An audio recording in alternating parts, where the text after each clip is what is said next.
স্বভাবই চোর, আর একটা হলো স্বভাবী চোর। আর একটা স্বভাবই চোর। এই অভাবী চোর কাকে বলে? কোনো খাদ্য নাই, না খাইয়ে বড় রকম নিরুপায় হয়ে চুরি করছে, এইটার নাম কি চোর? আর স্বভাবী চোর বলা হয় কোনো জিনিসের অভাব নাই এরপরে চুরি করছে, এইটা কোন চোর? ইসলাম বলছে অভাবী চোরের হাত কাটার নির্দেশ ইসলামের মধ্যে নাই, কিন্তু ইসলাম বলছে স্বভাবী চোর যার থাকার পরেও চুরি করবার হাত কেটে দাও। আচ্ছা বলেন তো, এইরকম যদি একটা চোরের স্বভাবই হাত কাটা হয়, বাংলাদেশ চোর মুক্ত।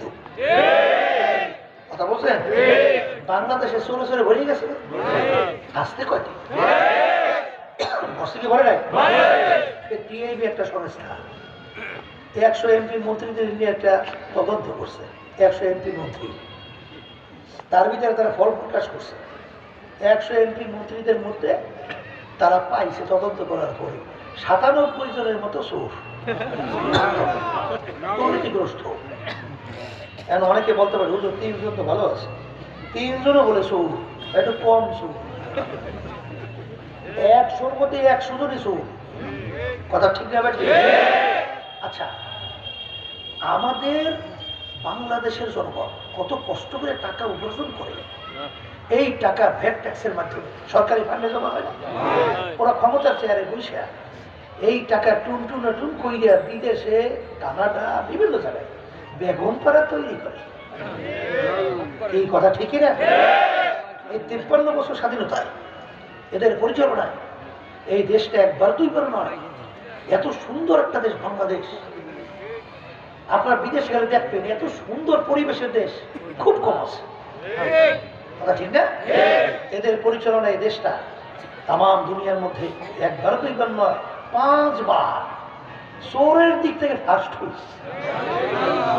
এরা আমাদের খুব গৌরব না? আমরা বারবার ফার্স্ট, ঠিক না? আল্লাহর বান্দারা, আমরা যদি কেউ বিদেশে বাংলাদেশের মানুষ যাই আর যদি আমাদেরকে জিজ্ঞেস করে কোন দেশের লোক, যদি বলি বাংলাদেশ, বলবো সোরার দেশের লোক আসছো কি? কথা ভুল বলছি না ঠিক বলছি? কিছুদিন আগে প্রেসিডেন্ট আব্দুল হামিদ সাহেব আসলেন, এই তাদের আহ্বানে আমিও গেছিলাম সংলাপের জন্য। প্রেসিডেন্টের পাশে আমি বসা, এখন আমাদের এক দায়িত্বশীল বলতেছে, প্রেসিডেন্ট সাহেব আপনার একটা কথা বিভিন্ন জায়গায় আমরা বলি উদ্ধৃতি দিয়া, কি কথা বলে? আপনি বলছিলেন যে বাংলাদেশে প্রতি বছর যে চুরি হয় বা দুর্নীতি হয় টাকা, এই টাকা দিয়ে, চুরির টাকা দিয়ে পদ্মা সেতুর মতো একটা পদ্মা সেতু প্রতি বছর তৈরি করা যায়। তখন সে বলছিল যে আমি তো একটা বলি, আমি বলছি 2টা। কি কথা ঠিক কিনা? আমার বাজানদেরকে বলবো, শোনেন, এই ইসলামের নিয়ম নীতি কি? যারা নাকি সংখ্যা লঘু থাকবে, বিজাতি হিন্দু সহ অন্যান্য ধর্মাবলম্বী, এদের থেকে চোখ বড় করে রাঙ্গাইয়া তাকানো নিষেধ। কথা হয় না? তাদের জানমাল ইজ্জতের নিরাপত্তা, ইসলাম বলছে তোমাদের জানমাল নিরাপত্তার গুরুত্ব তোমাদের কাছে যতটুকু, ঠিক বিজাতিদের জানমাল এদের নিরাপত্তা তোমাদের কাছে ওইভাবেই গুরুত্ব। কথা ঠিক দেবে? ইসলাম অনেকে বলে হুজুর নারীদের স্বাধীনতা কোথায়? কথা ঠিক না? সেদিন এক সাংবাদিক আমাকে প্রশ্ন করছিল, আমি বলছিলাম শোনে, আপনারা খালি নারীর স্বাধীনতা বলতে কি বুঝাতে চান? উলঙ্গপনা, বেহায়াপনা, অশ্লীলতা এবং বাজারে পণ্য হিসেবে ব্যবহার করা, এইটি আপনারা স্বাধীনতা বোঝেন? ইসলাম সবচেয়ে বেশি স্বাধীনতা দিচ্ছে মেয়েদের, মহিলাদের। তা কেমন? এই বাপ সন্তানকে ডাক দিছে, মাও সন্তানকে ডাক দিছে, এখন ইসলাম বলতেছে কার ডাকে আগে সাড়া দেবে? আসতে কর, আগে মায়ের ডাকে সাড়া দিতে হবে। কথা ঠিক না বেটি? ইসলাম মহিলাদের যে স্বাধীনতা দিয়েছে, আপনারা দেখেন, এই ব্যক্তি ইন্তেকালের পরে ছেলে বাপের অংশ পায়, ঠিক না? না ঠিক না বেটি?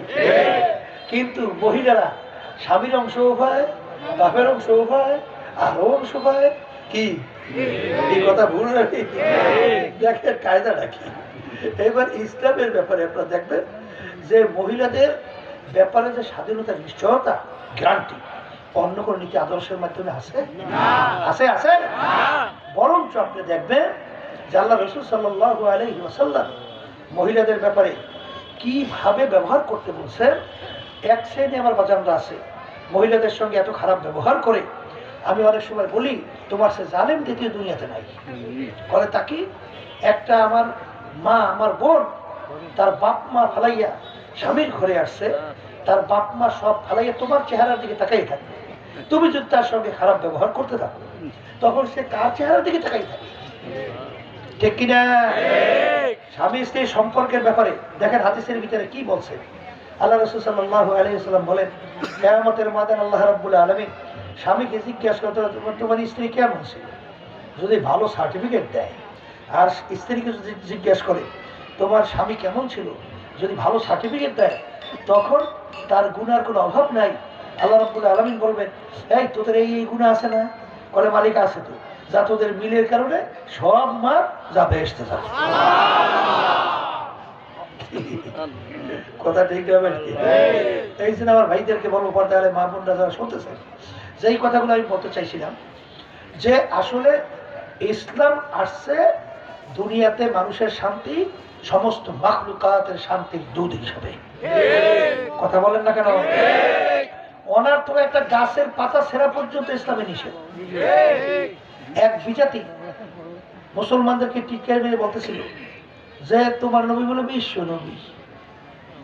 আমি তো বলবো তোমার নবী সবচেয়ে একেবারে নিচু শ্রেণীর নবী। বলে কিভাবে? বলে যে লোক নিচু শ্রেণীর হয় সে আলাপ আলোচনাগুলো তো নিচু নিচু শ্রেণীর জিনিস নিয়েই করে। কথা কথা বলে তোমাদের নবী পায়খানা প্রস্রাবে কিভাবে যাইতে হয়, এইবার কি খেয়ে কি করতে হয়, এইও আলোচনা করে। এইটা একটা আলোচনার জিনিস। তখন বলছে ওরে খবিস, আমার নবী যে বিশ্ব নবী এইটাই তো বাস্তবতা।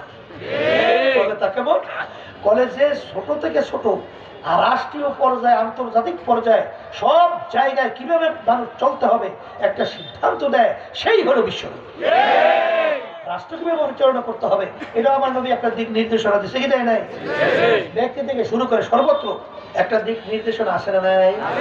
এই জন্য আমার ভাইদেরকে বলবো ইসলাম সম্পর্কে আমাদের বুঝতে হবে এবং ইসলামের সাথে আমাদের জড়াইয়ে থাকতে হবে।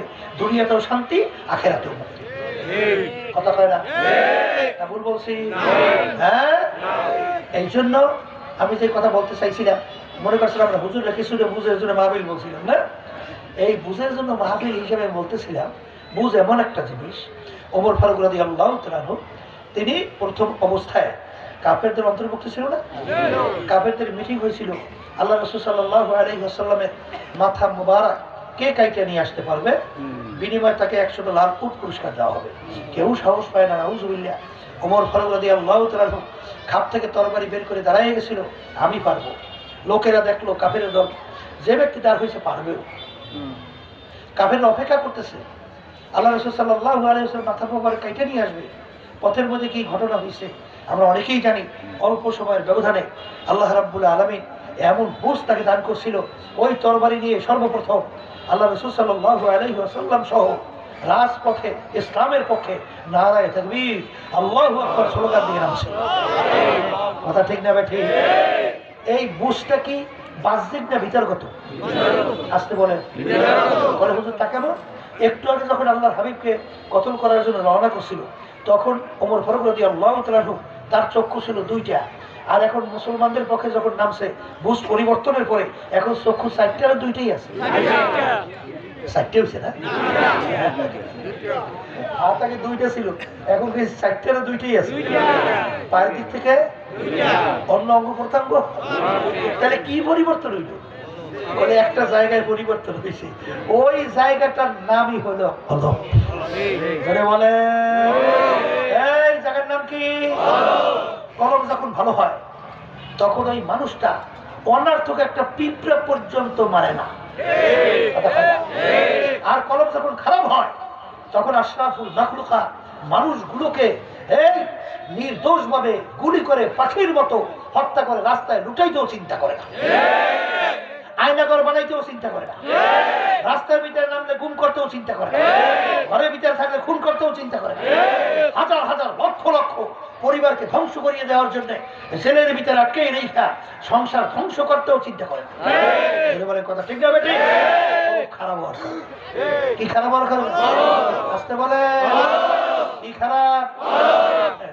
এই জন্য আমার বাচ্চাদেরকে বলবো, পর্দা আলে মা বোনরা যারা শুনতেছে, এই কলম ভালো কইরেই দুনিয়া থেকে বিদায় নিয়ে কবরে যাওয়া লাগবে, আর ওই কলমের উপরে ভিত্তি কইরেই মানুষের সম্মান বাড়ে কমে, ঠিক না? কারণ আল্লাহ রাব্বুল আলামিন কি বলছেন, এই যে ওয়ালাকাদ কাররামনা বানি আদম, আমি সমস্ত সৃষ্টির সেরা হিসেবে মানুষকে সৃষ্টি করছি। এরপরে অন্য আয়াতে আল্লাহ বলেন উলাইকা কাল আনআম বাল হুম আযাল, এক শ্রেণীর মানুষ এই চতুষ্পাদ জানোয়ারের মতো। এরপরে আল্লাহ বলেন তার চেয়েও খারাপ। অন্য আয়াতে আল্লাহ বলেন তার চেয়ে বাড়ি সমস্ত মাখলুকাতের ভিতরে নিকৃষ্ট তাও হইল মানুষ। কথা ঠিক কিনা? এখন হুজুর যদি জিজ্ঞেস করি, আবু জাহালের নাম শুনছেন? আবু জাহাল আসতে পারত শুনছেন? অর্থ কি বলেন? মূর্খের বাপ। আবু জাহাল শব্দের অর্থ কি? আচ্ছা, কোন বাপ তার সন্তানের নাম মূর্খের বাপ রাখে? হ্যাঁ, তাহলে আবু জাহাল না বলে কোথা থেকে? বলে আল্লাহ এবং আল্লাহ রাসূল ওর উপর দিতেছে মূর্খের বাপ। কথা ঠিক কিনা? আচ্ছা, আবু জাহাল এবং আল্লাহ রাসূল সাল্লাল্লাহু আলাইহি ওয়াসাল্লামকে দেখতে চোখের দিক থেকে পার্থক্য কি? আসতে পারে আল্লাহ হাবিবের চক্ষু কয়টা? আবু জাহেলের চক্ষু? আল্লাহ হাবিবের হাত মুবারক? আবু জাহেলিয়া? আল্লাহ হাবিবের পা মুবারক? আবু জাহাল? অঙ্গ প্রত্যঙ্গ কি পার্থক্য? কিন্তু আবু জাহালের নাম শুনলে আমাদের জবান থেকে কি হয়? লানাতুল্লাহি আল্লাহর গজব পড়ছে আরো ভুল, ঠিক? আর আল্লাহ রাসূল সাল্লাল্লাহু আলাইহি ওয়াসাল্লামের নাম শুনলে সাল্লাল্লাহু আলাইহি ওয়াসাল্লাম দুরূদ শরীফ পড়া। এই অঙ্গ প্রত্যঙ্গে মানুষের সূরা সিরাতে পার্থক্য নাই। কোন পার্থক্যের কারণে? একজনের নাম শুনলে দুরূদ শরীফ না পড়লে গুনাহ হয়, আর একজনের নাম শুনলে ঘৃণা শব্দ বের হয়। কি কোনো অঙ্গ প্রত্যঙ্গে পার্থক্য? সমাজের ভিতরে এক শ্রেণী মানুষ, ওর আচরণ এত খারাপ, মানুষ এক পর্যায়ে মন্তব্য করে লোকটার চরিত্র কুত্তার চেয়েও খারাপ। না ভুল বলছি? আছে না নাই? আবার এক শ্রেণী মানুষ, ওর আচরণ ব্যবহার এত ভালো, মানুষ মন্তব্য করে লোকটার চরিত্র ফেরেশতার মতো। এখন যাকে বলছে কুত্তার চেয়ে খারাপ, যাকে বলছে ফেরেশতার মতো, কি অঙ্গ প্রত্যঙ্গে পার্থক্য কি? হ্যাঁ, তাহলে এক জায়গায় পার্থক্য নাই? আসতে বলে কোন জায়গায় পার্থক্য? আবার বলে আল্লাহ রাব্বুল আলামিন তার রাসূলকে দুনিয়াতে পাঠাইছে, পাঠানোর কতগুলো কারণ নাই? না নাই? ইয়াতলু আলাইহিম আয়াতিহি ওয়া ইউযাক্কিহিম, কথা কয় না? ওয়া ইউযাক্কিহিম ওয়া ইউআল্লিমুহুমুল কিতাবা ওয়াল হিকমা। আল্লাহ রাব্বুল আলামিন তার রাসূলকে দুনিয়াতে পাঠাইছেন, এর ভিতরে একটা কারণ হলো যে তার উম্মতদের ওই যে কলম নামক আত্মা, ওইটা শুদ্ধি করবে, ওইটাকে ভালো করবে, ওইটাকে খারাপ থেকে পরিবর্তন কইরা ভালো কলমে পরিণত করাইবে। কথা ঠিক না বেঠি? বেহেশতে যাওয়ার আশায়, জাহান্নাম থেকে বাঁচার আশায় আমরা মাহফিলে পাগলের মতো দিয়ে আসছি না? আসতে বলে বেহেশতে যাইবে, শর্ত আছে না? আসতে কয় আল্লাহ রাব্বুল আলামিন বলতেছেন, বেহেশতে যাইতে হইলে ইল্লা মান আতাল্লাহা বিকলবিন সালিম, পরিষ্কার পরিচ্ছন্ন সুস্থ কলব ছাড়া আমার পবিত্র জায়গা বেহেশতের মধ্যে হবে না। কে বলছে? আবার একটু জোরে বলে। এই আল্লাহর বান্দারা, আর একটু উদাহরণ দিলে বলবেন, বুঝবেন। বেলাল হাবশী রাদিয়াল্লাহু তাআলার নাম শুনছেন? হ্যাঁ, আচ্ছা, তার আব্বা কি? গোলাম। তিনিও গোলাম। আচ্ছা, গোলামের ছেলে গোলাম, সামাজিকভাবে তার মূল্য কি? কোন মূল্য আছে? আচ্ছা, বংশের দিক থেকে হাবশ বংশের লোক, একেবারে নিচু বংশ, কথা ঠিক? সামাজিকভাবে নিচু বংশের, ছোট বংশের তেমন কোনো গুরুত্বপূর্ণ অবস্থান আছে? তাও নাই। চেহারার দিক থেকে কালো, কালো লোক দেখছেন না? কালো লোক দেখছেন তো? তাইলে চেহারার দিক থেকে কি কালো, সৌন্দর্য নাই, বংশ নাই, ওদিকে আবার গোলামের ছেলেও গোলাম, পয়সার দিক থেকে একেবারে নিচ্ছ, কথা ভালো করে বোঝেন, শিক্ষার দিক থেকে একেবারে বকালা। মানুষ দুনিয়াতে চলতে হলে একটা গুণ তার আছে, আসতে পারে নাই, শিক্ষা নাই, চেহারা নাই, বংশ এই নাই, পয়সা নাই, কোন দিক। কিন্তু আল্লাহ এবং আল্লাহ রাসূলের কাছে তার সম্মান আসতে কয় হ্যাঁ। আল্লাহ রাসূল সাল্লাল্লাহু আলাইহি ওয়াসাল্লাম যখন সবে মেরাজে গেছিলেন, বেহেশতের ভিতরে খরমের আওয়াজ পাওয়া যায়। ভাই জিব্রাইল, বেহেশতের ভিতরে কিসের খরমের আওয়াজ? আল্লাহ রাসূল সাল্লাল্লাহু আলাইহি ওয়াসাল্লাম, আপনার বেলালের খরমের আওয়াজ শোনা যায়। আল্লাহ রাসূল সাল্লাল্লাহু আলাইহি ওয়াসাল্লাম বেহেশতে ঢোকার আগে কেউ ঢুকতে পারবে না। আল্লাহ রাসূল সাল্লাল্লাহু আলাইহি ওয়াসাল্লাম যেই বাহনের উপরে বসা থাকবে, সেই বাহনের যে রশিটা কার হাতে? বেলাল হাবশী রাদিয়াল্লাহু তাআলা। ওমর ফারুক রাদিয়াল্লাহু তাআলা অর্ধেক দুনিয়ার রাজত্ব করছিলেন, বাংলাদেশের মতো প্রায় 200 দেশের রাজা। যখন তাদের মজলিসের মধ্যে বেলাল হাবশী রাদিয়াল্লাহু তাআলা অনেক সময় ঢুকতেন, তখন তিনি সম্মান সূচক শব্দ ব্যবহার করতেন, সাইয়েদানা বেলাল, আমাদের সর্দার বেলাল আসছে। কে আসছে? এই রাহ গয়া রসমে আজা রূহে বেলালি না রহি, ফলসফা তো রহ গয়া হ্যায় লেকিন তালকিন গজ্জালি না রহি। আজান তো এখন মরে মরে হয়, কিন্তু বেলাল রাদিয়াল্লাহু তাআলা আজানের যে রুহানিয়াত ছিল, সেই আজানের রুহানিয়াত এখন আর দেখা যায় না, রূহ আর পাওয়া যায় না। পীর মুরিদের অভাব নাই, কিন্তু ইমাম গজ্জালী রাহমাতুল্লাহি আলাইহি যে পীর মুরিদের দর্শন ছিল, সেই রুহানিয়াত এখন তার পীর মুরিদের মধ্যে নাই। কথা ঠিক কিনা? বেলাল রাদিয়াল্লাহু তাআলা কেমন সম্মানের ছিলেন, কেমন ইজ্জতের! আল্লাহ রাসূল সাল্লাল্লাহু আলাইহি ওয়াসাল্লাম তাকে আদর কইরা তার মসজিদের নববীর মুয়াজ্জিন বানাইছে। এই কথা কয় না তো, ঠিক না? ঠিক। ওদিকে এবার জবানটাও তো গুণ নাই, জবান কি? আর সাধু আল্লাহর জায়গায় সাধু আল্লাহ শব্দ বলতে, জবান তোতলা নাই, কিচ্ছু। একদিন সাহাবায়ে কেরাম বলতেছেন, আল্লাহ রাসূল সাল্লাল্লাহু আলাইহি ওয়াসাল্লাম, যেই মসজিদের ইমাম আপনি, সেই মসজিদের একজন উচ্চ বংশে সুশিক্ষিত সুন্দর বাহানের একজন মুয়াজ্জিন নিযুক্ত হওয়া দরকার। আল্লাহ নবী সাল্লাল্লাহু আলাইহি ওয়াসাল্লামের মন চায় না, কিন্তু সাহাবায়ে কেরাম সিদ্ধান্ত নিয়েছেন, ইশার নামাজের পরে আল্লাহ রাসূল সাল্লাল্লাহু আলাইহি ওয়াসাল্লাম বেলাল হাবশী রাদিয়াল্লাহু তাআলা আনহুকে ডাক দিয়ে বলে, বেলাল রে, আগামী দিন ফজরে আজান আর তুমি দিবা না, নতুন মুয়াজ্জিন আজান দিবে। বেলাল হাবশী রাদিয়াল্লাহু তাআলা আনহু শোনার পরে দুই চোখ থেকে পানি টপ টপ কইয়া বাইয়া বাইয়া পড়ে, আর মালিকের দিকে ফিরে বলে, মালিক, গোলাম দাদা, গোলাম তুমি আমাকে বানাইছো,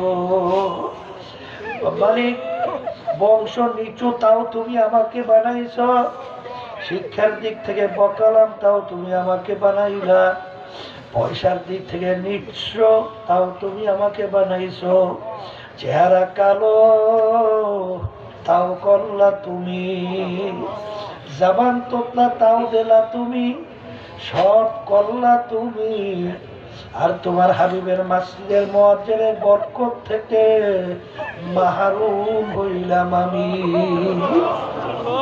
এই ব্যথা আমি কেমনে সহ্য করব? বেলাল হাবশী রাদিয়াল্লাহু তাআলা আনহুর কান্দনে আমার মালিকের রহমতের দরিয়ে জোশ মাইরা গেল। ফজরের সময় নতুন মুয়াজ্জিন আযান দেয়। আল্লাহ রাসূল সাল্লাল্লাহু আলাইহি ওয়াসাল্লাম সাহাবায়ে কেরামদেরকে নিয়ে মসজিদে বসা, অন্ধকার পরিষ্কার হবে, ফজরের নামাজ আদায় করবে। সময়ের পর সময় যায়, অন্ধকার পরিষ্কার হয় না। আল্লাহু আকবার। জিবরাইল আলাইহিস সালাম হাজির, আল্লাহ হাবিব জিজ্ঞাসা করে, ভাই জিব্রাইল অন্ধকার কেন পরিষ্কার হয় না? জিব্রাইল আলাইহিস সালাতু ওয়াস সালাম বলে, আল্লাহর রাসূল, আপনার মসজিদের ভিতরে আজকে কেন ফজরের আজান হয় না? ভাই জিব্রাইল তুমি কি বলো? অন্যান্য দিন এসে তো আজকে আরো সুন্দরভাবে আজান হইল, তুমি কি বলো মসজিদে আজান হয় নাই? জিবরিল সালাতু ওয়াস সালাম বলে, আল্লাহর রাসূল, প্রত্যেক দিন আপনার এই মসজিদের আজান আমার মালিকের আরশ থেকে শোনা যায়, কিন্তু আজকে আপনার মসজিদের মুয়াজ্জিনের আজান মালিকের আরশে পৌঁছে নাই। তাড়াতাড়ি বিলালকে নিয়ে এসে আজান দেওয়ান, নাহলে অন্ধকার পরিষ্কার হবে না। এ দুনিয়াদার পাগল আমার বাবারা, হে পর্দার আড়ালের মা বোনেরা, হে ক্ষমতা সম্পন্ন আমার বাবারা, হে বড় বড় অফিসার আমার বাবারা, হে ধনী আমার বাবারা, হে শিক্ষিত আমার বাবারা, হে বড় ধনী সম্পদের মালিক আমার বাবারা, একটু মাঝে মাঝে চক্ষু বন্ধ করো, তারপর দুনিয়ার থেকে মোরাকাবা করিয়া বিদায় নেওয়ার চেষ্টা করো। ডাকাইতের দলের সরদার, ওর কত পাওয়ার, ওর দলীয় লোক যদি কোনো অন্যায় করে অনেক সময় গুলি কইরা পর্যন্ত মাইরা ফেলায়, কত ধরনের শাস্তি প্রয়োগ করে। ওর ক্ষমতা, ওর সরদারগিরি কতক্ষণ পুলিশের হাতে অ্যারেস্ট হওয়ার আগ পর্যন্ত। যখন পুলিশের হাতে অ্যারেস্ট হইয়া যায়, যখন ওকে ধইরা লাথি মারে, বুক দিয়া পাড়ায়, কখন তো কোথায় যায় ওর সারগিরি, কোথায় যায় ওর সরদারগিরি। এ দুনিয়াদার বড় লোক আমার বাবারা, হে ক্ষমতা সম্পন্ন আমার বাবারা, হে বড় বড় পদের সম্মানিত আমার বাবারা, দুনিয়ার ভিতরে আমার মালিক তোমাকে আমাকে পাঠাইছে পরীক্ষার হল। আমার মালিক তোমাকে আমাকে পাঠাইয়া আমার মালিক ঘোষণা করলেন, আমহিল হুম রুয়াইদা, আমি তোদেরকে ঢিল দিলাম পরীক্ষার হলে পরীক্ষা নেওয়ার জন্য। তোদেরকে আমি স্বাধীনতা দান করলাম, কারণ ছাত্র ছাত্রী পরীক্ষার হলের ভিতরে স্বাধীনতা পায় কি পায় না? 3 ঘন্টার জন্য ছাত্র ছাত্রীর জন্য স্বাধীনতা দেওয়া হয়, আবার প্রশ্ন দেওয়া হয়, লেখার জন্য পত্র দেওয়া হয়। 3 ঘন্টা যা মনে করে তা লাগবে, তাকে বাধা দেওয়ার কোনো আইন নাই। কেউ যদি নিরিবিলি সময় পাইয়া 3 ঘন্টা গল্প কাহিনী লেখা সময় শেষ করে, ফলাফল বের হইবে ফেল করছে ছাত্র। ঠিক বাজার দুনিয়ার মধ্যে আমার মালিক তোমাকে আমাকে পাঠাইয়া আমার মালিক ঘোষণা করলেন, আমহিল হুম রুয়াইদা, তোদেরকে আমি স্বাধীনতা দান করলাম কেন? লিয়াবলুয়াকুম আইয়ুকুম আহসানু আমালা, পরীক্ষার হলে পরীক্ষা নেওয়ার জন্য কে আমার হুকুম অনুযায়ী চলো, কে আমার হুকুমের বিরুদ্ধাচরণ করো। এই পরীক্ষা নেওয়ার জন্য তোদেরকে আমি স্বাধীনতা দান করলাম, এবং স্বাধীনতা দান কইরা তোদেরকে আমি 2টা রাস্তা দেখাইয়া দিলাম, ফারিকুন ফিল জান্নাতি ওয়া ফারিকুন ফিস সাইর, একটা ডানের রাস্তা আর একটা বামের রাস্তা। তুই যদি আমার হুকুম অনুযায়ী চলো, আমার হাবিবের তরিকা অনুযায়ী চলো, তোর জন্য এমন মেহমান খানা আমি বানাইলাম, যেই মেহমান খানার নাম হলো বেহেশত। আল্লাহ আপনি আমার জন্য আমাদের সবার জন্য কবুল করে নিয়ে। আল্লাহ রাসূল বলেন, আমার মালিক বেহেশত এমন ভাবে সাজাইছেন, যেই বেহেশত এত সুন্দর কেউ কোনোদিন চোখে দেখে নাই, তার চেয়েও সুন্দর। আল্লাহ হাবিব বলেন, এমন সুন্দর কেউ কোনোদিন কানেও শোনে নাই, তার চেয়েও সুন্দর। এমন সুন্দর কেউ কোনোদিন পরিকল্পনা করতে পারে নাই, এরকম এরকম সুন্দর হতে পারে, তার চেয়েও সুন্দর। আল্লাহ আপনি আমার জন্য আমাদের সবার জন্য বেহেশত কবুল করে নিন। এরপরে আমার মালিক বলেন, আর একটা রাস্তা তোদের জন্য আমি রাখলাম, বামের রাস্তা। তুই যদি দুনিয়ার স্বাধীনতা পাইয়ে ওই রাস্তায় চলো, তোকে আমি বাধা দেব না, কারণ যদি তোকে আমি বাধা দেই